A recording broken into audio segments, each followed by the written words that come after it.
I was reading a book called The Black Swan by Nassim Nicholas Taleb, and I just read something like this.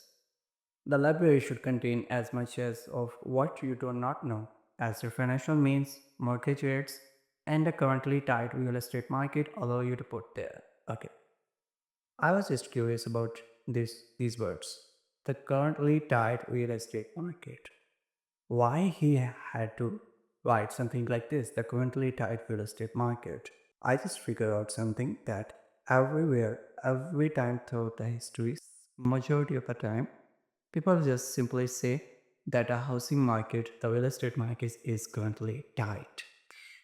But why? Why it is tight? Like in every other country, in every other developed economy, it is the same problem everywhere.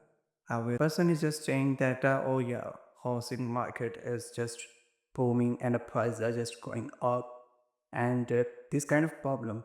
But does there any kind of factors that are common between these economies, these countries, or there's something other than something which the economists and people who think about economy have not shed the light upon? There is a housing crisis, but one thing is common between all of the developed economies and generally all of the third world countries also is inflation. Yeah, recently after pandemic there's too much inflation. There was the like pandemic of inflation. I think what happens in the inflation is that not just housing, every other asset price just goes up. It is a kind of a law. Why? At every time there's need of some kind of asset, just like the housing, the houses. It's an asset which is at the demand at every time of the history. And these kind of assets just go up in prices because of the real value being uplifted by the sellers. Yeah, the sellers just don't want to sell their houses for the lower price, and because the buyer have to pay the price of the house in the new prices to offset the inflation, to offset the purchase lost purchasing power the seller has lost actually. So this is the reason why the asset prices just go up in the inflation eras. Okay, let's just set this aside. This argument just hold value in that eras of inflation, just when the inflation bursts happen. But another thing which actually factor in which people think that housing crisis happen because of the limited supply of the housing. It's not actually true. Yeah, it is not the only factor, but people just think that it is the only factor. So what happens in this kind of environment is that when there's less supply and more demand, the housing price problems just happen generally.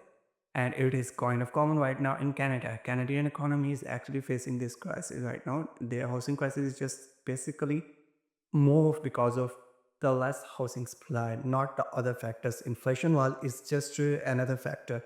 So there are some other factors also that which I will discuss later in this video.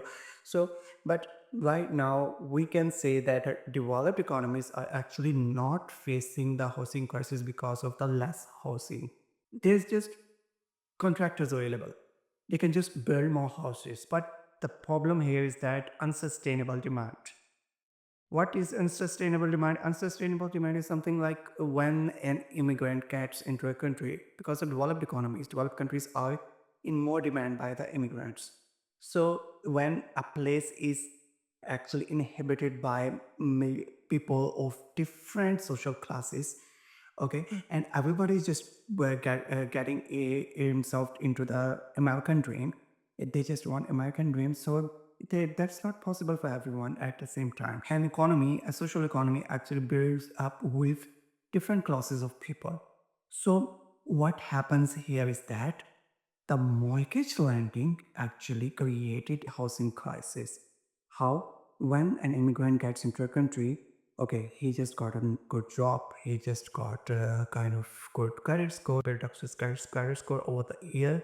So what happens is that he can simply tap the bank for the mortgage, and this actually happens When this happens, he just gets a purchasing power which actually he's not able to purchase.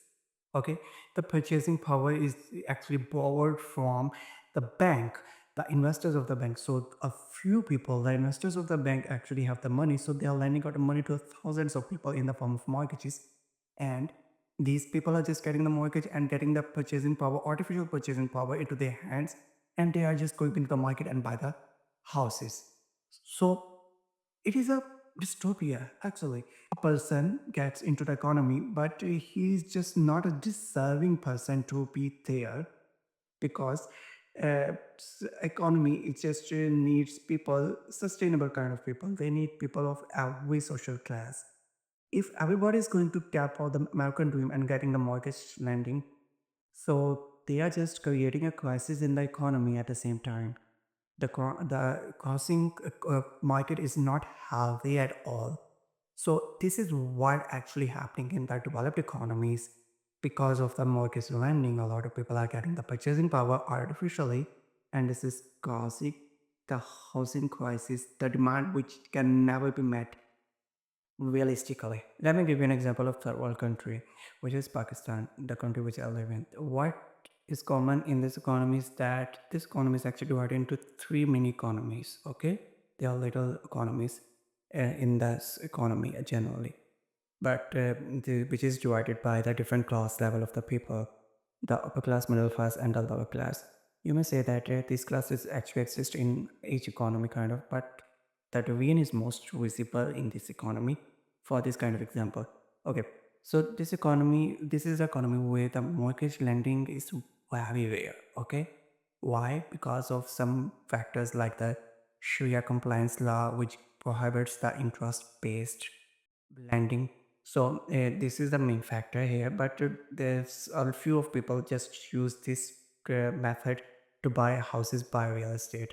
And which class actually do the most? It is the upper class. Okay, so I'm just going to say that in a way that who have the most purchasing power? The upper class here. Okay, the upper class actually has the more purchasing power to buy the house. Still, then they use the mortgage lending because of some other factors like the building up their credit scores and this kind of stuff. But why the middle and lower class does not have the tendency to get a mortgage? They have the tendency to get mortgages from the bank, but they actually don't tap for that thing at all. I'm going to say that the wage growth, which is another factor which plays in the developed world, the developed economies have the lowest wage growth kind of against the inflation. And people are just still able to buy the houses. And that's why the demand is going up and the prices are going up. How? Because of the mortgage lending. It is the only root cause. But in this economy, the Pakistan economy, the people kind of have the purchasing power even throughout the time, even throughout the bursts of the inflation after the pandemic. It is not too much even purchasing power, it depreciated a little, but it is why this does not actually happen. The wage growth is still robust, is because the people have more control over their wages. Yeah, like at our economy level, most of the majority of the people are doing their own businesses, whether these are small businesses, middle enterprises, or avid kind of business. So they have more the control of their purchasing power in the terms of that when there's inflation happens, they can just simply raise the prices. They just do that. Like there's at this corner of the street, there's a grocery store, a little grocery store, and when the and through the time when the inflation, when he sees the inflation, he just simply put up the prices of the spices he's selling. Okay, so it's just that common here. So this just gives an other advantage over the developed economy in terms of the purchasing power. People do have some kind of purchasing power at their hands evenly throughout the time, and that's why they are able to buy the houses. But still, some people don't have the tendency to buy the houses because of their limited wage growth or because of they are employed somewhere else. But still, I'm going to say that a lot of people just don't need to buy more houses, buy the bigger houses kind of. Why? Because at every economy level, the people are just limited by the standards. Okay, they just don't raise the standards, don't raise their bar. A few people living in the low income areas just try to be in the first income area by different measures. The remittances is a very common method here, that people from the low and middle income area just go out in the bigger countries like United Kingdom, Canada, Australia, and United States, and they just earn the money through other means, to living by their means, living hand to mouth, and just saving some money and sending it back to this country, the Pakistan. So that actually weighs some purchasing power a bit, also because the exchange rate actually profits them a lot. Okay, but there is still some people just don't want to raise their power up. People just don't want to have the because people just don't have the concept in their mind that they can take the mortgage from the bank.